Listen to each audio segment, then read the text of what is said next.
आणि काही लोक करतात पण सांगत नाही. काही लोक सांगतातच, करत काहीच नाही. पण सांगणं आणि करणं एकत्रित आलं पाहिजे. नुसतं करणारेही उपयोगाचे नाही आणि नुसतं सांगणारेही उपयोगाचे नाही. कर्म आणि ज्ञानाचा समन्वय झाला पाहिजे. करणारे करत राहतात, सांगणारे सांगत राहतात.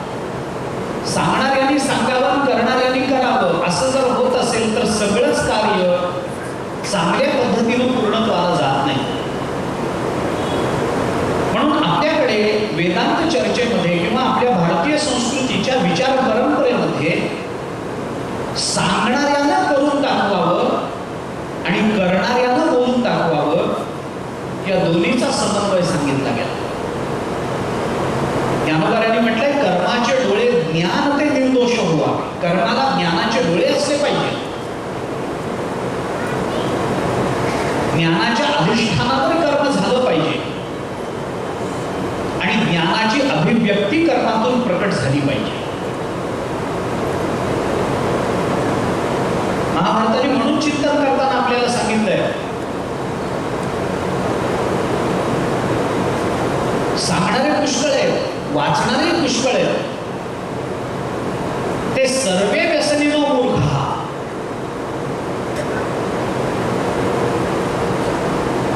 पठकहा पाठकाश्चे, अरे ते कोणी असू दे, शास्त्राचं चिंतन करणारे असू दे, ते सर्वे व्यसनीनो मूर्खा. ते सगळेच व्यसनी आहेत, ते सगळेच अनपढ आहेत. मग शहाणा कोण आहे? या क्रियावान पंडित आहे.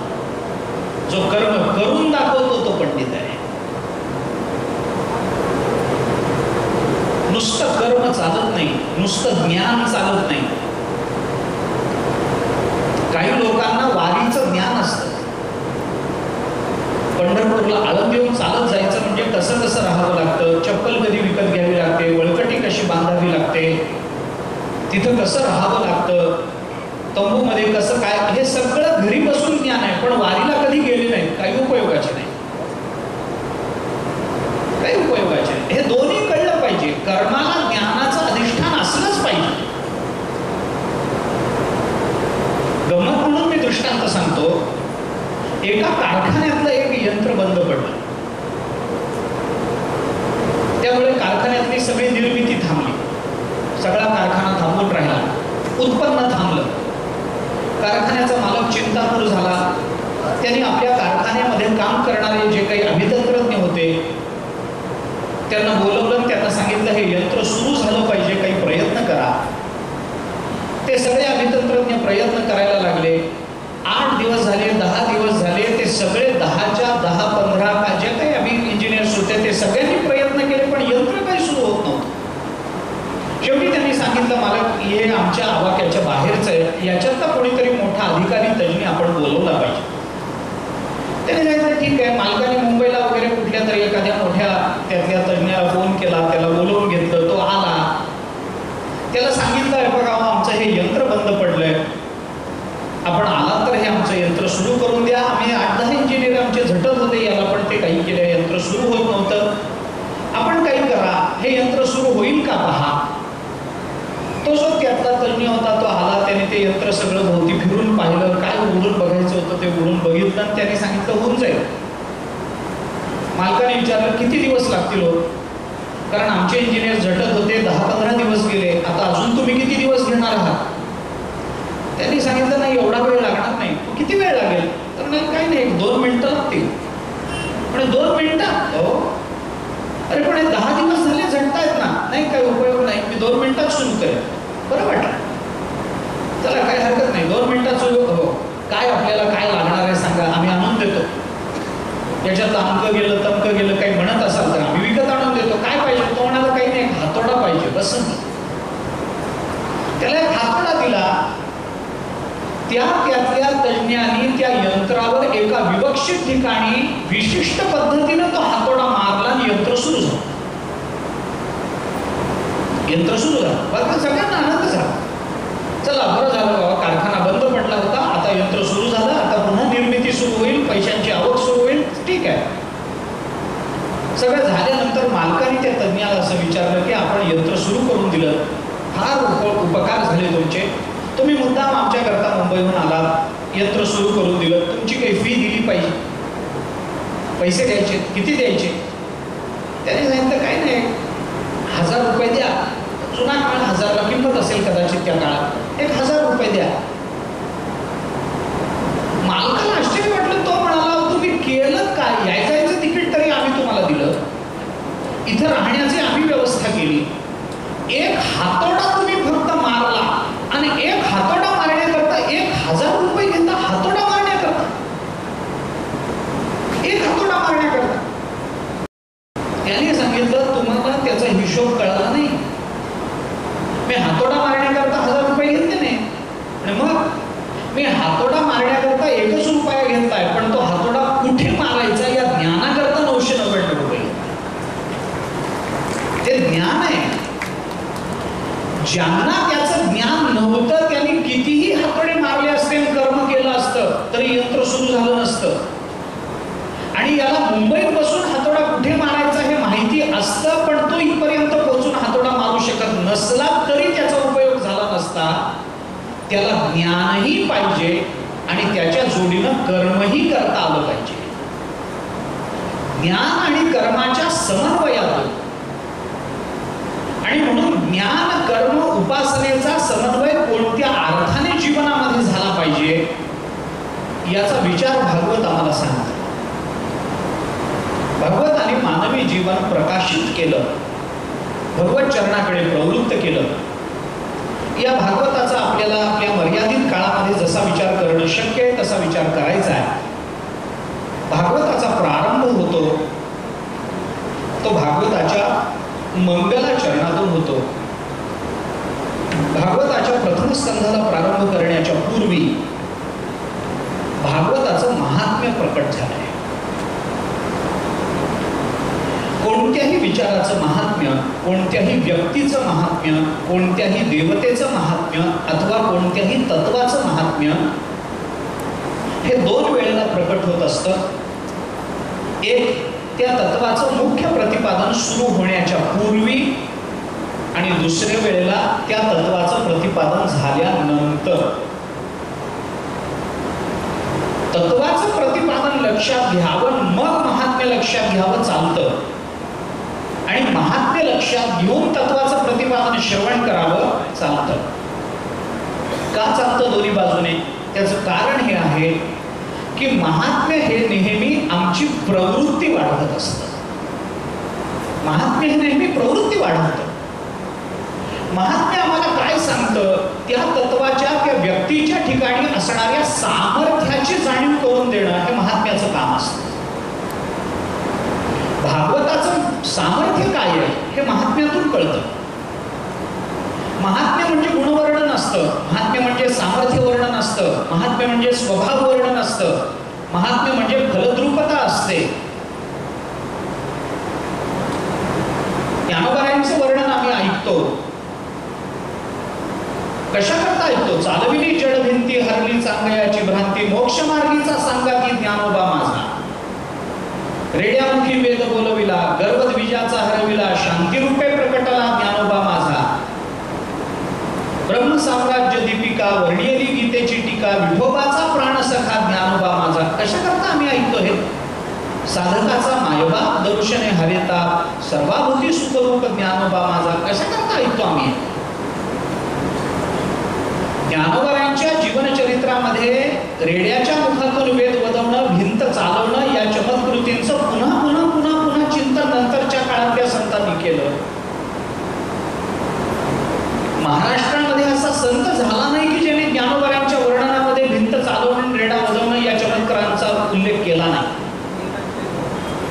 काही या संतांना असं हे चमत्कार सांगून ज्ञानोबाराय मोठे हे सांगायचं होतं काय? नाही. मी आपल्याला एक गंमत सांगतो. चमत्कारानं ज्ञानेश्वर महाराज मोठे झाले नाही, ज्ञानेश्वर महाराज मोठे होते म्हणून चमत्कार घडले. उलट बोलतो मी.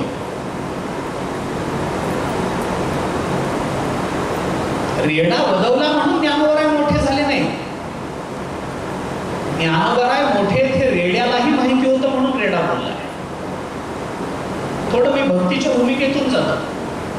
श्रद्धेच्या भूमिकेतून जातात.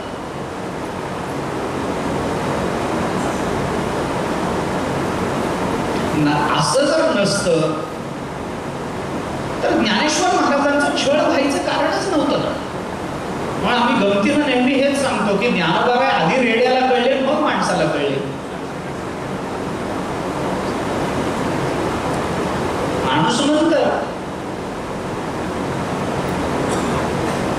मग नंतरच्या संतांनी, सर्व संतांनी, नाथ महाराजांनी वर्णन केलं, तुकोबारायांनी वर्णन केलं, निळोबारायांपर्यंत सर्व संतांनी वर्णन केलं.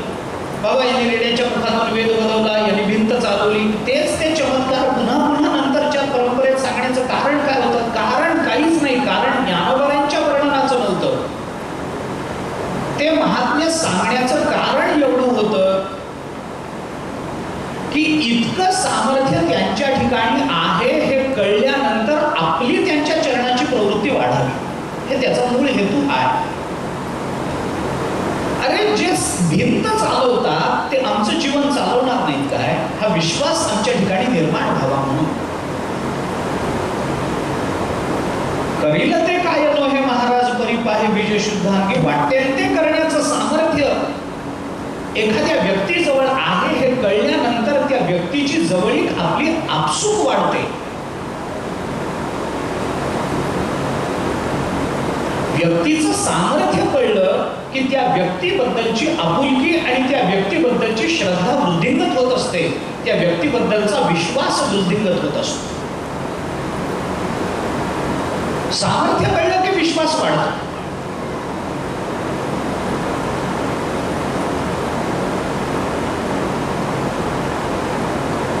आपल्यावर काही संकट आलं, आपला एखादा मित्र आपल्या जवळ येऊन म्हणाला तू घाबरू नकोस, मी आहे.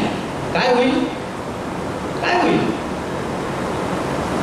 तुला मारायला लोक येतील, अरे येऊ दे, किती लोक आले तरी मी एकटा पुरून उरेन. असं जेव्हा तो स्वतःचं सामर्थ्य सांगतो तेव्हा आपल्या अंतःकरणात त्या मित्राबद्दलचा विश्वास वृद्धिंगत होतो ना आपल्याला थोडी निश्चिंतता निर्माण होते. चला आपल्या जोडीला हा आहे आणि हा सामर्थ्य संपन्न आहे. अंधारी अभंग दिवा आडवी समर्थ ओळावा, तैसा कर्मारंभी तैसा प्रणव जाणावा कर्मारंभी. ज्ञानोबांनी उदाहरण दिलंय. ते प्रणवाचं ओंकाराचं उदाहरण 17व्या अध्यायात आलं, सोडून द्या, मला सिद्धांताकडे जायचं नाही. दृष्टांत जो ज्ञानोबांनी दिलाय तो विचारात घ्या. अंधारी अभंग दिवा आडवी समर्थ ओळावा, दोन दृष्टांत ज्ञानोबांनी दिले. एखाद्या माणसाला अंधारात काही वस्तू आणायची आहे तर अंधारात आपल्याला ती वस्तू सापडेल का नाही, मुळात आपल्याला ती वस्तू कुठे ठेवली हे माहिती नाही. आणि दुसरं म्हणजे आपल्याला अंधारही आहे. अंधारात ती वस्तू आपल्याला सापडेल का नाही याची खात्री देता येत नाही. पण त्याच अंधारात जाणाऱ्या माणसाच्या हातामध्ये दिवा दिला, त्याला अंधारात पाठवलं तर विश्वास असतो की आता या दिव्याच्या प्रकाशामध्ये मी ती वस्तू शोधेन. तसंच आडवी समर्थ आडरानामध्ये जाणाऱ्या माणसाला एखाद्या पहिलवानाची सोबत मिळाली तर तो जसा निश्चित मनाने आडरानात प्रवेश करतो, तसं संतांचं सामर्थ्य, ग्रंथाचं सामर्थ्य कळालं की या निबिड अशा संसाराच्या अरण्यामध्ये प्रवेश करायला माणूस घाबरणार नाही. याच्याकरता भागवताचं महात्म्य पहिल्यांदा प्रकट झालंय. महात्म्य कळालं की विश्वास वाढतो, श्रद्धा वाढते. आणि भागवताचं महात्म्य कळणं किंवा भागवताचं महात्म्य सांगणं, आपण भागवताच्या श्रवणाकडे प्रवृत्त व्हावं याच्याकरता. या श्रवणाबद्दलचा विश्वास वाढावा. कारण वेदांतामध्ये अथवा तत्वविचारामध्ये कोणत्याही साधनाची प्रवृत्ती ही निर्माण होणं याला फार महत्व नाही आहे. आपल्याला अपेक्षित असणाऱ्या साध्याची प्राप्ती करून घेण्याकरता अनेक साधन परंपरा असतात. पण सगळ्याच साधन परंपरा सगळ्यांनाच उपयुक्त नसतात. साधन कोणतं यशस्वी होतं आपण थोडा विचार करून बघा. मी काही फार अवघड बोलतोय किंवा तत्वविचार सांगतोय असं नाही, अगदी सोपं बोलतो मी. आपण केलेली साधनं फक्त 2 कारणांनी यशस्वी होत असतात. त्याच्याकरता 2 गोष्टी आपल्या ठिकाणी लागतात. यश मिळायचं असेल, साधन आपल्या हातात असेल, तर त्या उचित साधनाने यश मिळवण्याकरता 2 गोष्टी आपल्याकडे असाव्या लागतात. त्याच्यातली पहिली गोष्ट आहे विश्वास आणि दुसरी गोष्ट आहे सातत्य. कोणतीही फलाची प्राप्ती विश्वास आणि सातत्याने होते. आम्हाला विश्वास पाहिजे, हे होईल. ज्या अर्थी भागवतांनी सांगितलंय त्या अर्थी होईल. विश्वास आणि त्याचं सातत्य पाहिजे, सतत केलं पाहिजे. साधन कोणतेही हातात येऊ देत, त्याच्यामध्ये सातत्य नसेल तर ते साधन निरुपयोगी ठरतं. आणि सातत्य ठेवण्या एवढं धैर्य दुर्दैवाने माणसाजवळ नसतं. आणि म्हणून साधनांतरामध्ये कालाचा अपव्यय होतो, पदरात फल काही पडत नाही. माणूस साधन बदलत जातो. एकच एक निवडावा, त्याच्याने जे होईल ते होईल. एक निवडावा आणि त्याचं सातत्य ठेवा, विश्वासाने सातत्य ठेवा. आम्हाला जर नाम दिलेलं असेल तर नामावर विश्वास ठेवावा, नामाचं सातत्य ठेवा. आम्हाला जर आमच्या सद्गुरूंनी ध्यान दीक्षा दिली असेल तर ध्यानावर विश्वास ठेवावा, ध्यानाचं सातत्य ठेवावं. गीता आम्हाला जो उपदेश करते, आपण पहा गीतेमध्ये प्रत्येक वेळेला सातत्याचा उपदेश आहे. कर्म विचार करायचा आहे ना, तस्मात् असक्त सततम कार्यम कर्म समाच. तुम्हाला ध्यान करायचं ना, योगी युंजीत सततम नात्मानं रहसी स्थितः. तुम्हाला नामस्मरण करायचं ना, सततम कीर्तयन्तो माम यतन्तश्च दृढव्रतः. भक्ती करा सततम, ध्यान करा सततम, कर्म करा सततम. सातत्य पाहिजे, विश्वास पाहिजे. होईल, उद्या होईल, परवा होईल, तेरवा होईल, कधी ना कधीतरी मिळेल. आमच्या कर्तृत्वावर, सामर्थ्यावर जसा विश्वास लागतो तसा साधनेवरही विश्वास लागतो आणि त्या साधनेचं सातत्य लागतं. ब्रजमंडलामध्ये राहणाऱ्या एका भक्ताचं चरित्र आहे. तो भक्त वयाच्या 8व्या वर्षीपासून भगवंताची उपासना करत असे, ध्यान करत असे. ध्यान करता करता 80 वर्ष संपून गेली. 8व्या वर्षी सुरू झालेलं ध्यान 80 वर्ष झाली. केस पांढरे झाले, डोळ्या पांढऱ्या झाल्या, दाढी पांढरी झाली. रोज एका स्थानावर बसायचं, आसनावर बसायचं, भगवंताचं अखंड ध्यान करायचं. भगवान प्रसन्न झाले नाही. दर्शन सोडून त्या स्वप्नात आले नाही. 80 वर्ष तशी गेली, वाया गेली. एके दिवशी ध्यानाला बसणार तेवढ्यात नारद दिसले. तो साधक जवळ गेला, नारदांच्या पाया पडून दर्शन घेतलं. नारदांना विचारलं, कुठे निघाला? नारदांनी सांगितलं, वैकुंठात चाललोय भगवंताला भेटायला. त्या साधकाने सांगितलं, माझं एक काम कराल का? म्हणे काय? वैकुंठामध्ये गेल्यानंतर भगवंताला एवढंच विचारा, 8व्या वर्षापासून त्याचं ध्यान करतोय, आता 80 वर्ष सरून गेली, इतकी वर्ष भगवंताचं ध्यान करतोय, माझ्यावर कधी कृपा करणार आहेत एवढंच विचारा.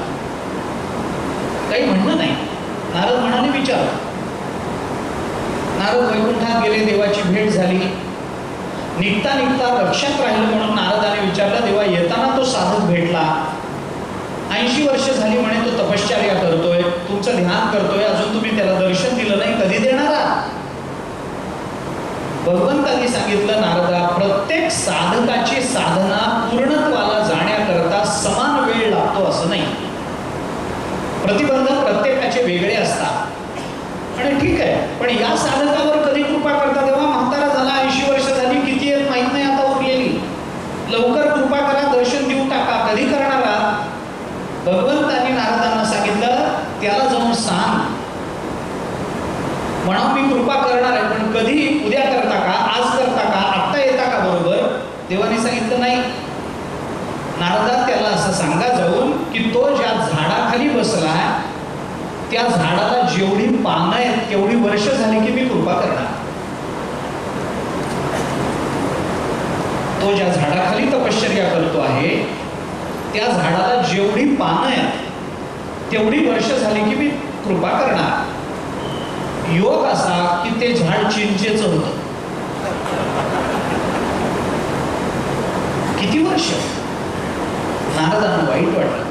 देव निष्ठुर आहे. अंतःकरण देवाचं वितळलं नाही. अरे म्हातारा मरायला टेकला आणि एवढी पानं तेवढी वर्ष झाल्यानंतर कृपा करीन म्हणतो. काय देवाचंही कळत नाही. आता ते म्हाताऱ्याला सांगितलं तर तो धक्क्यानंच मरे. एवढी वर्ष बसू काय. पण नारद गेले. त्या साधकाने विचारलं नारदा भेटले परमात्मा भेटले. विचारा काय म्हणाले कधी कृपा करणार आहे. नारदांना वाटलं आता मी सांगितलं की हा चिडणार रागावणार देवाला शिव्या घालणार साधना सोडून देणार नाही मरणार धक्क्याने. पण सांगणं भाग होतं. नारदांनी त्या साधकाला सांगितलं भगवंतांनी सांगितलंय म्हणे या झाडाला जेवढी पानं आहेत तेवढी वर्ष झाल्यानंतर भगवान तुमच्यावर कृपा करणार आहे. हे ऐकल्याबरोबर तो साधक आनंदाने नाचायला लागला. नारदांना कळे ना. अरे एवढी वर्ष म्हणजे कळली का त्याला. नारद म्हणाले तुम्हाला कळलं का या झाडाला जेवढी पानं आहेत तेवढी वर्ष झाल्यानंतर भगवान कृपा करणार आहेत. तर तुम्ही नाचता हे कळलं आनंदाने नाचता. साधक म्हणाला हो आनंदाने नाचतो. म्हणे का. साधक म्हणाला एवढ्या वर्षानंतर का होईना पण कृपा करतो म्हणालेत ना बस झालं माझं जीवन आत्ताही धन्य आहे. साधनेवरचा विश्वास आणि सातत्य या दोन गोष्टी आमच्या साधनेला पूर्णता देत असतात. भागवत आम्हाला श्रवण साधना सांगतं. सातत्य पाहिजे. श्रवणावर विश्वास पाहिजे. दुसरा संपूर्ण स्कंध या साधनेचा विचार करणारा स्कंध आहे. महात्म्य त्याच्याकरता प्रकट होतं. आमचा विश्वास वाढला पाहिजे. म्हणून एखाद्या तत्वाचं चिंतन करताना कोणकोणत्या पद्धतीनं ते चिंतन व्हावं याचे काही शास्त्रीय संकेत आहेत वेदांत दृष्टीने. थोडासा वेगळा विषय आहे पण चिंतनाला प्रवृत्त करणार.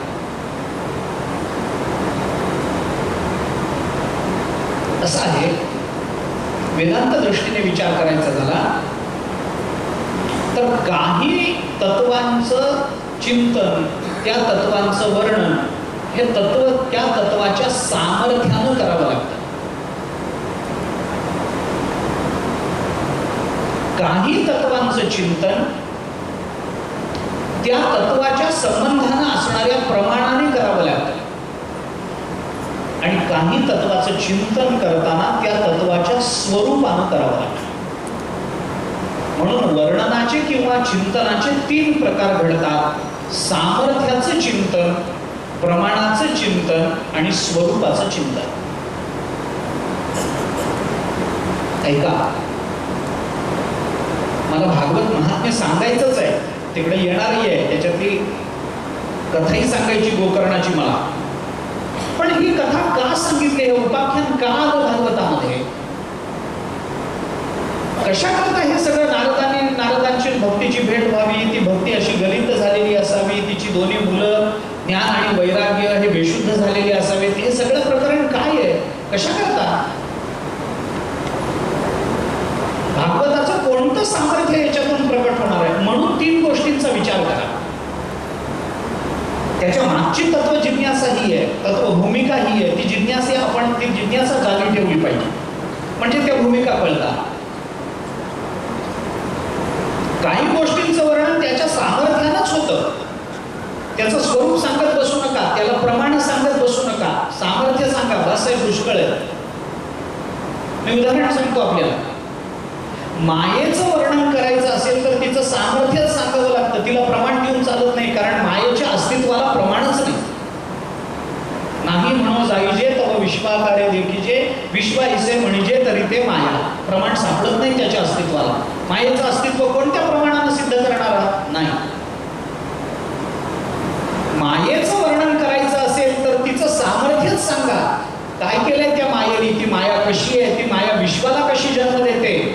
हे सामर्थ्य सांगा. जगद्गुरु शंकराचार्यांनी मायेचं वर्णन करताना सामर्थ्यानंच वर्णन केलंय.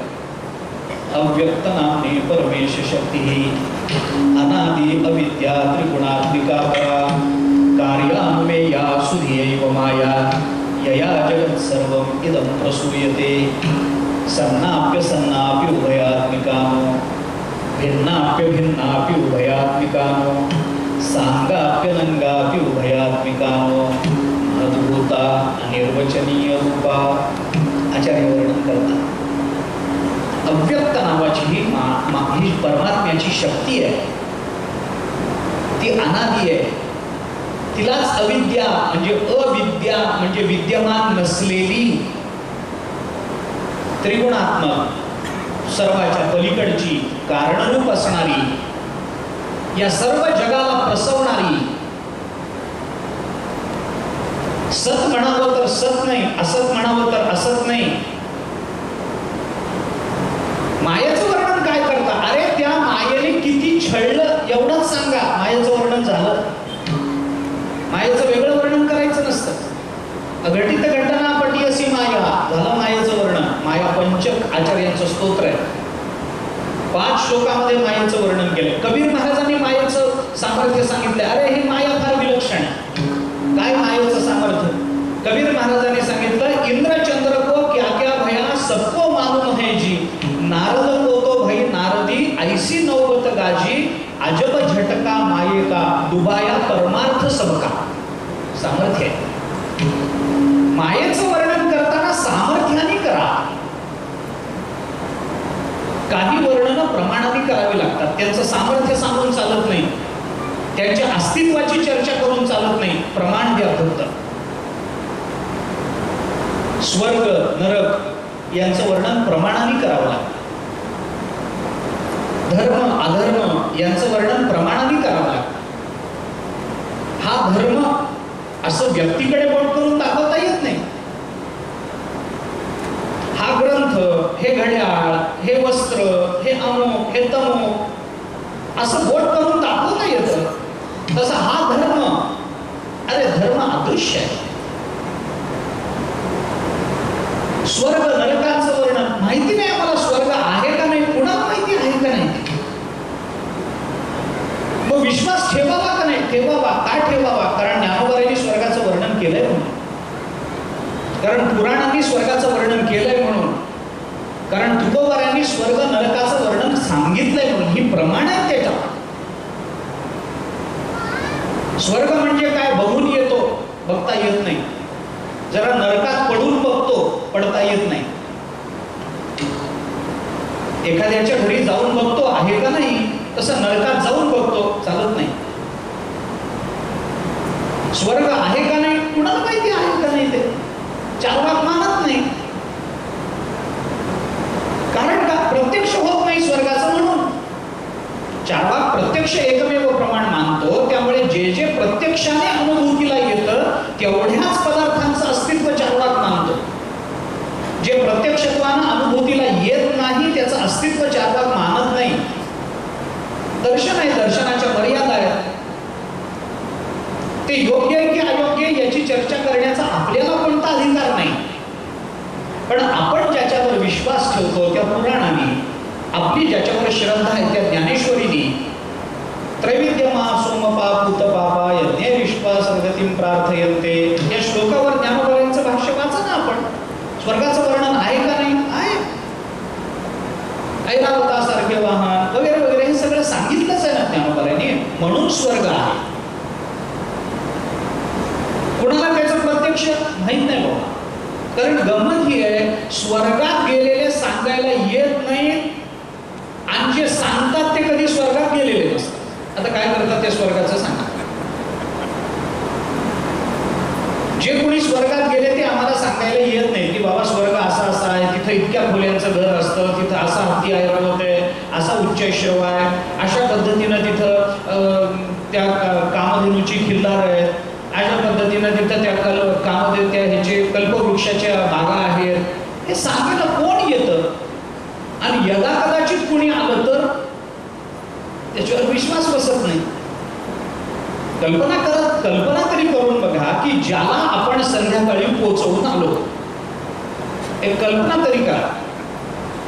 त्याला पोचवून आलो, सगळं झालं, घरी आलो, स्नान बिन केलं, जेवण वगैरे केलं, झोपण्याकरता खोलीत गेलो, दिवे सगळे बंद केले आणि अंधारात ज्याला पोचवून आलो तो सांगायला आला की मी स्वर्गात गेलो होतो.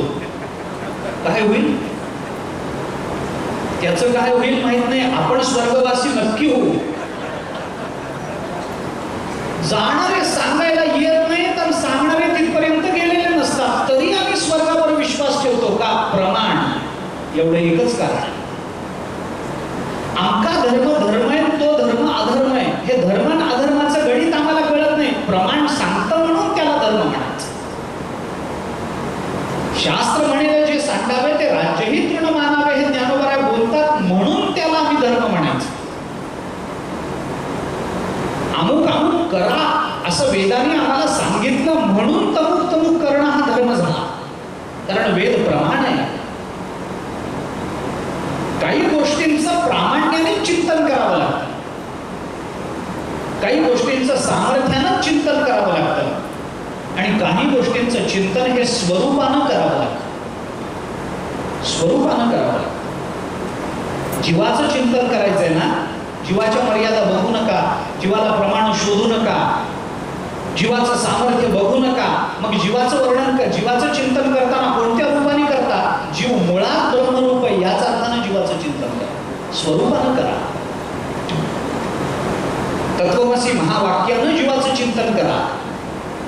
प्रज्ञानं ब्रह्म महावाक्यानं जीवाचं चिंतन करा. अयमात्मा ब्रह्म महावाक्यानं चिंतन करा. अहम ब्रह्मास्मी महावाक्यानं चिंतन करा जीवाचं. कोण आहे जीव? जीव मुळात कोण आहे? स्वरूप पहा त्याचं. सोनं कितीही वेगवेगळ्या आकारामध्ये आलं, अलंकार युक्त होऊन आलं, तरी ते सोनं आहे. सोनाराची दृष्टी कधीही आकारात जात नाही, तो स्वरूपानंच बघतो.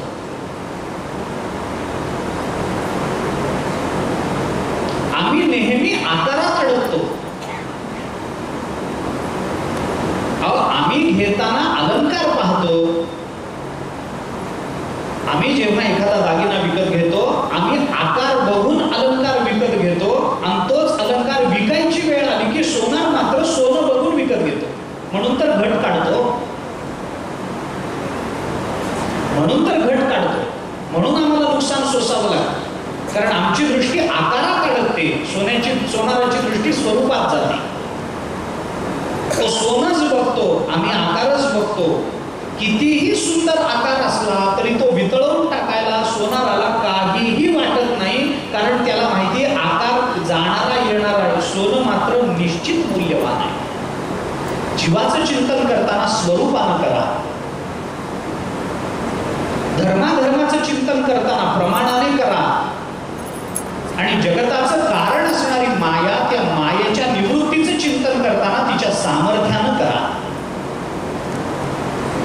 पण गंमत ही आहे की सामर्थ्यानं ज्या मायेचं चिंतन करावं लागतं तिला प्रमाण सापडत नाही, तिला स्वरूप नसतं. स्वरूपानं ज्या जीवाचं चिंतन करावं लागतं त्याला सामर्थ्य नाही, त्याला प्रमाण नाही. आणि ज्या धर्माचं चिंतन प्रमाणानं करावं लागतं त्या धर्माला सामर्थ्य जरी दिसत असलं तरी त्या धर्माच्या अस्तित्वाला प्रमाण नाही. मग सामर्थ्य, प्रमाण आणि स्वरूप या तिन्ही अंगांनी जर एका गुणाचं चिंतन होत असेल तर ते फक्त परमात्म्याचं. महात्म्य आम्हाला जी जाणीव करून देतं ती कधी सामर्थ्यानं करून देतं, कधी प्रमाणानं करून देतं, प्रमाण म्हणजे युक्तीनं करून देतं, आणि कधी स्वरूपानं करून देतं. भागवताच्या महात्म्यामध्ये आलेला हा सगळा विचार या तीन अंगानं प्रकट झाला.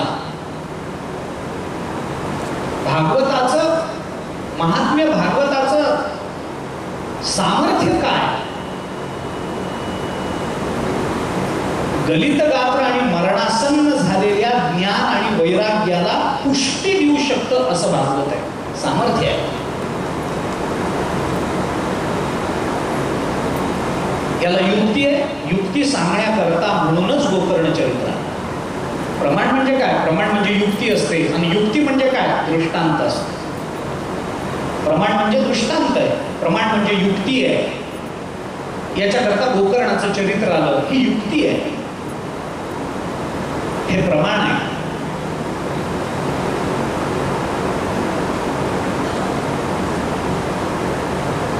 आणि म्हणून त्या महात्म्याला विशेष मूल्य आहे. हे महात्म्य आम्ही का ऐकलं पाहिजे?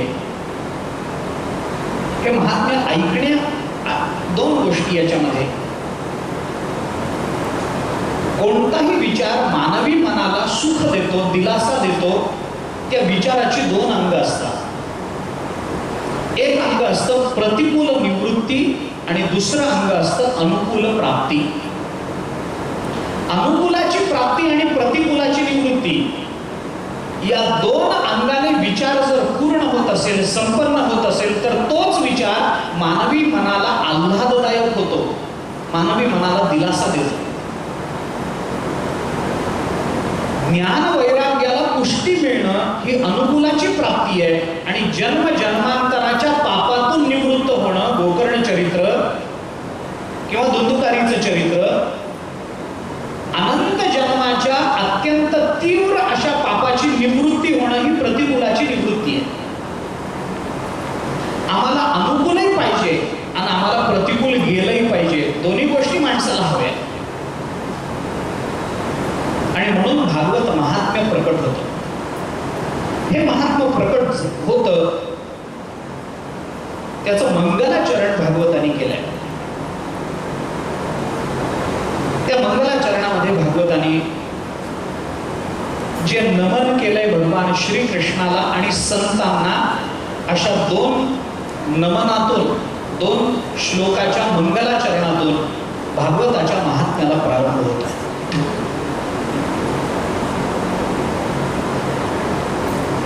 भागवत बोलतं, सच्चिदानंद रूपाय विश्वोत्पत्त्यादि हेतवे तापत्रय विनाशाय श्रीकृष्णाय वयं नमः. भागवताचं हे मंगलाचरण आहे.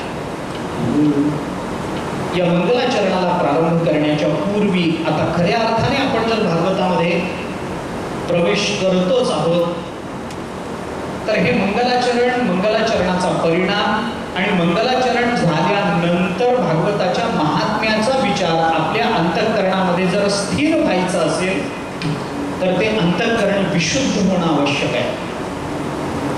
आणि भागवतच आपल्याला असं सांगतं की अंतःकरण विशुद्ध व्हायचं असेल तर भगवंताचं नाम चित्तामध्ये धारण केलं पाहिजे. श्री कृष्ण शरणं मम, श्री कृष्ण शरणं मम, श्री कृष्ण शरणं मम, जय श्री कृष्ण शरणं मम. सगळ्यांनी म्हणायचं कृष्ण शरणं मम, श्री कृष्ण शरणं मम,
आनंदरूपाय विश्वोत्पत्त्यादिहेतवे तापत्रय विनाशाय श्रीकृष्णाय वयं नमः. भागवताच्या महात्म्याचा प्रारंभ होतो तो भगवान श्रीकृष्णाला नमन करण्यातून होतो. हे मंगलाचरण आहे. या मंगलाचरणामध्ये परमात्मा सच्चित आनंद रूप आहे, विश्वोत्पत्तीचा हेतू आहे आणि फलरूपानं सांगण्याकरता तापत्रयाचा विनाश करणारा असा तो परमात्मा, असे भगवान श्रीकृष्ण यांना आम्ही नमन करतो. वयं नमः असे शब्द भगवतांनी वापरले. मंगलाचरण करणं ही भारतीय आध्यात्मिक परंपरा आहे. मंगलाचरण केलेले सगळेच ग्रंथ पूर्णत्वाला गेलेत असं नाही आणि मंगलाचरण न करता ग्रंथ पूर्णत्वाला गेलेलेही आहेत. तरी मंगलाचरण केलं पाहिजे अशी एक अपेक्षा ग्रंथकर्त्याकडून असते. ग्रंथाच्या परिपूर्णतेकरता ती अपेक्षा बाळगली जाते. मंगलाचरण करा, का करा त्याचे काही हेतू सांगितले. मंगलाचरण करणं हा शिष्ट संप्रदाय. शिष्ट संप्रदाय म्हणजे शहाण्याचा संप्रदाय. आतापर्यंत सगळी शहाणी मंडळी, संत मंडळी आपल्या ग्रंथाच्या आरंभी मंगलाचरण करत आली आहेत म्हणून करा. काही गोष्टी आंधळेपणाने करू नये हे खरंच आहे. अध्यात्म आंधळ्याचा मार्ग नाही आहे. आंधळेपणाने अध्यात्म करता येत नाही. परमार्थ आंधळेपणाने करता येत नाही. आंधळेपणाने जे केलं जातं त्याला परमार्थ म्हणतही नाही.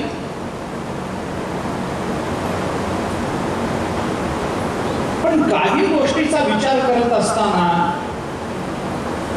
एका विशिष्ट विचारानंतर आपले विचार थांबवले पाहिजेत तर समर्पणाची शक्यता निर्माण होत असते. मी थोडं वेगळं बोलतो एक दोन वाक्यामध्ये आणि हा विषय संपवून पुढे जातो, कारण थोडासा संवेदनशील विषय पण त्याचा एक निश्चयात्मक विचार आपल्याला असं सांग. एक दोन वाक्यामध्ये बोलतो. कुणाच्याही मागे डोळे झाकून जाऊ नये हे खरंच आहे. याच्याबद्दल कुणाच्याही मनात मतभेद नाही, नसावे.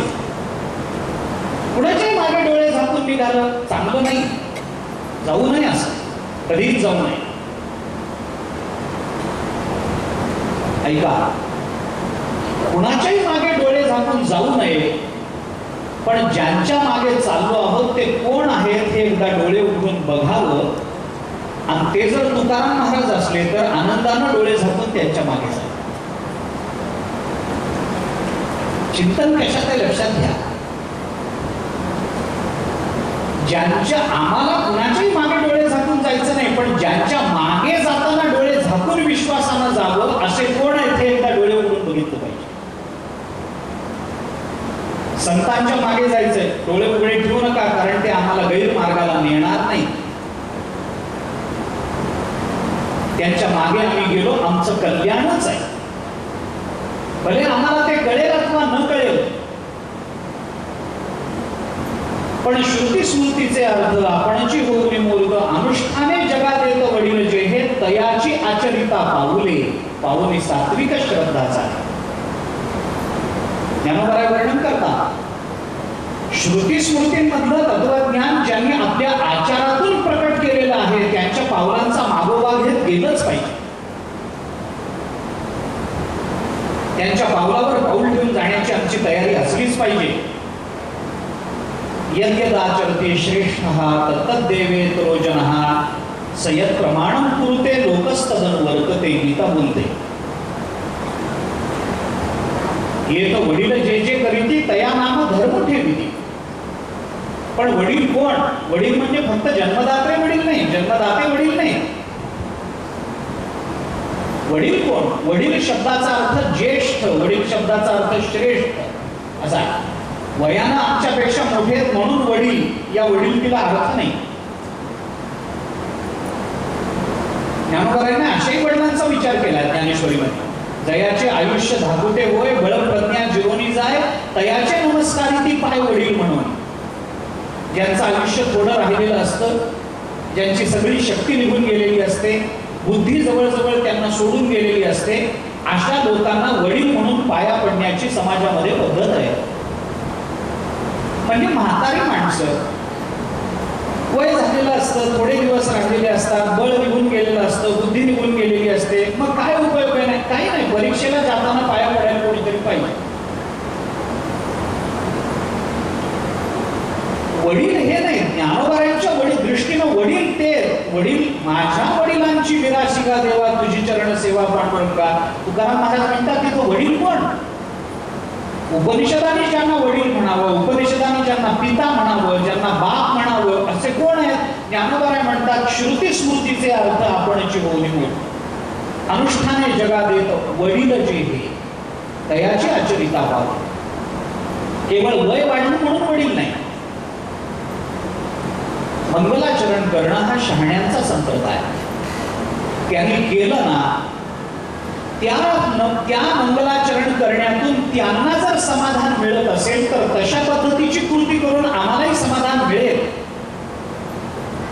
कारण हे करण्यामध्ये आंधळे पण नाहीये. हे करण्यामध्ये आमच्या जीवनाला आणि विचाराला शिस्त लागणं हा मुख्य विषय. त्यांनी केलं म्हणून मी करायचं याला अर्थ नाही, हा परमार्थ नव्हे. गतानी गतो लोकः न लोक पारमार्थिका वालुकालिंग मात्रेण गतम्य ताम्र भाजन नाही चालत परमार्थामध्ये. सुभाषित आहे, यांनी केलं म्हणून मी करायचं, माझं नुकसानच आहे त्याच्यात. तुकाराम महाराजांचा अभंग आहे, आंधळ्याच्या मागे अवघेची आंधळी. अंधपरंपरा न्यायाने आम्ही जर एखाद्याचा तशा अर्थाने स्वीकार करून त्याच्या मागून जाण्याचा विचार करू तर तो खड्ड्यात पडेल तर आम्ही पडू. चालत नाही. गतानुगतिक होऊन जर आम्ही कुणाचं मार्गानुसरण करत असू तर तो परमार्थ मानला गेला नाही. वालुकालिंग मात्रेण गतम्य ताम्र भाजन हा दृष्टांत दिलाय त्याच्याकडे. पंढरपूरला एक मनुष्य चंद्रभागेवर स्नानाला गेला. गेल्यानंतर त्याने बघितलं नदीला भरपूर पाणी आहे. त्यांनी आपले कपडे काढून ठेवले. आपला एक तांब्या नेला होता त्याने, तांब्याचा तो तिथे ठेवला. तीर्थ स्नानाला जाताना रिकाम्या हाताने जाऊ नये, घरून एक भांड न्यावं असा धर्मशास्त्राचा एक संकेत आहे. त्यांनी तो तांब्या नेला होता, तो तिथे किनाऱ्यावर ठेवला. स्नान करायला जावं म्हणून आज जाणार एवढ्या त्याच्या लक्षात आलं की आपण आज चाललो, तांब्या एकटाय आणि हे पंढरपूर. हे लक्षात आल्यानंतर त्याने विचार केला या तांब्याच्या रक्षणाकरता काही उपाय केला पाहिजे. म्हणून परत बाहेर आला, त्या वाळूमध्ये एक खड्डा केला, त्याच्यामध्ये तो तांब्या ठेवला आणि इथं तांब्या आहे हे कळावं म्हणून तो खड्डा बुजवून त्याच्यावर एक शंकराची पिंड तयार केली, वाळूची लिंग तयार केलं आणि स्नानाला गेलं. तो स्नानाला गेल्यानंतर तिथे 100-200 लोकांची दिंडी आली, भाविक आले. त्यांनी बघितलं इथं वाळूमध्ये कुणीतरी शंकराचं लिंग तयार करून ठेवलंय. त्या 200 लोकांना असं वाटलं की पंढरपूरचा हा नियम आहे की इथं लिंग तयार करून मग स्नानाला गेलं पाहिजे. म्हणून त्या 200 लोकांनी तिथं लिंग तयार केलं. हा स्नान करून परत आला. कोणत्या लिंगाखाली तांब्या कुणाला माहिती. आता काय लिंग मोडून उकरून बघितलं तर ज्यांनी श्रद्धेने लिंग तयार केली आहे ते त्याला उकरू देतील काय? काही उपयोग नाही. परिणाम काय झाला? तांब्याचा तांब्या गेला हा परिणाम. का? कारण ज्यांनी ती शंकराची लिंग पिंड तयार केली होती त्यांनी काही श्रद्धेकरता केली नव्हती, आपला तांब्या कुठे आहे हे कळावं म्हणून केली होती. पण बाकीच्यांनी जी लिंग योजना केली ती मात्र श्रद्धेने आणि काही कामाने केली नाही. यांनी केलं म्हणून त्यांनी केलं, काही नाही. ते भाद्रपदामध्ये ते गणपती बरोबर गौरी येतात ना, गौरीची फार धांदल असते. 3च दिवसाचा कार्यक्रम असतो. त्या गौरी एक दिवशी येतात, दुसऱ्या दिवशी जेवतात, तिसऱ्या दिवशी जातात, संपलं. जेवण्याकरता येतात.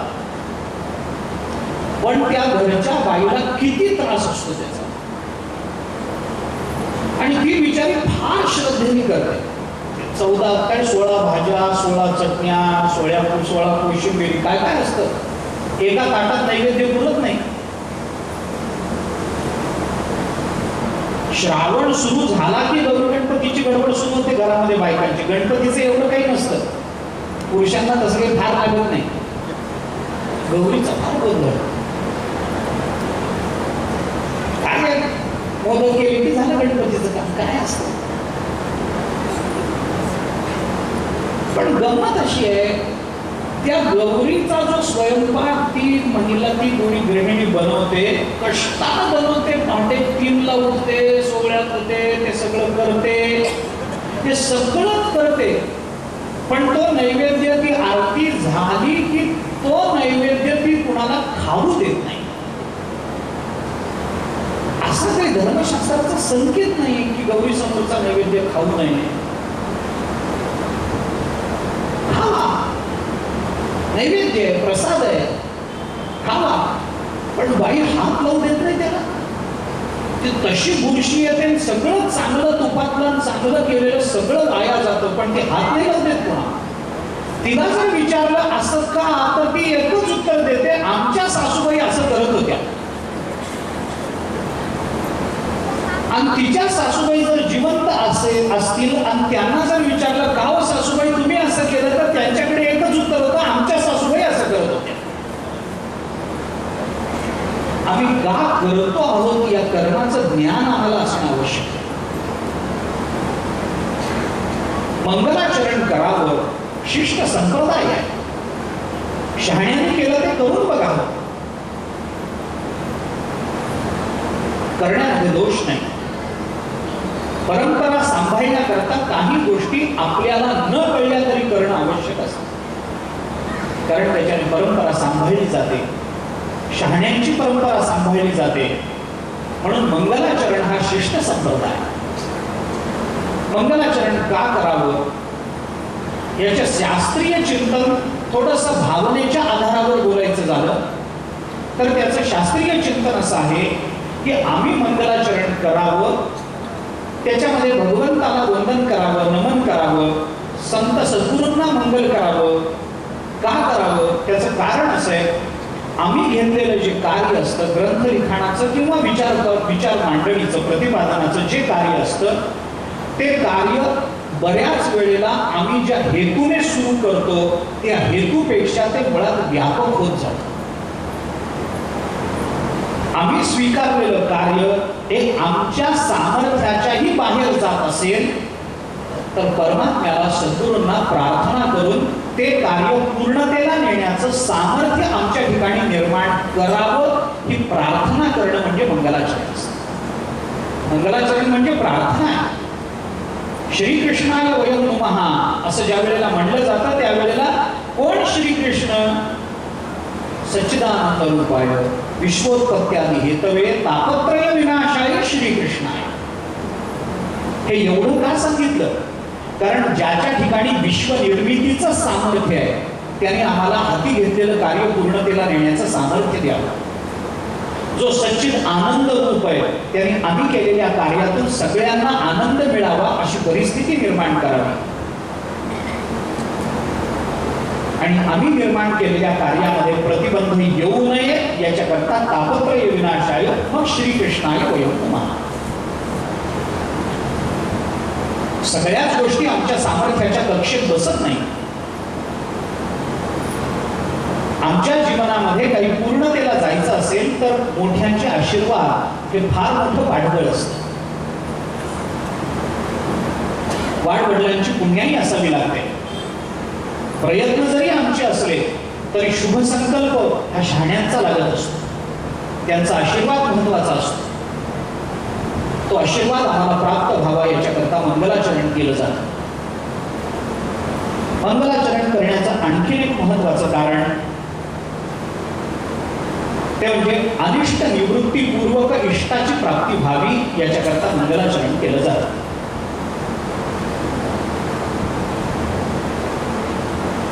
कारण अनिष्ट आणि इष्ट या दोन्ही गोष्टी मानवी जीवनामध्ये असतात. मानवी जीवन सगळं इष्टानेच भरलेलं आहे असंही नाही आणि सगळंच अनिष्टाने युक्त आहे असंही नाही. सगळीच सुख माणसाला मिळतात असं नाही. मनुष्य जीवन सगळंच दुःखाने भरलेलं आहे असंही नाही. सुखानंतर दुःखाचे दिवस जसे दिसतात तसे दुःखानंतर सुखाचे दिवस माणसाला दिसतात.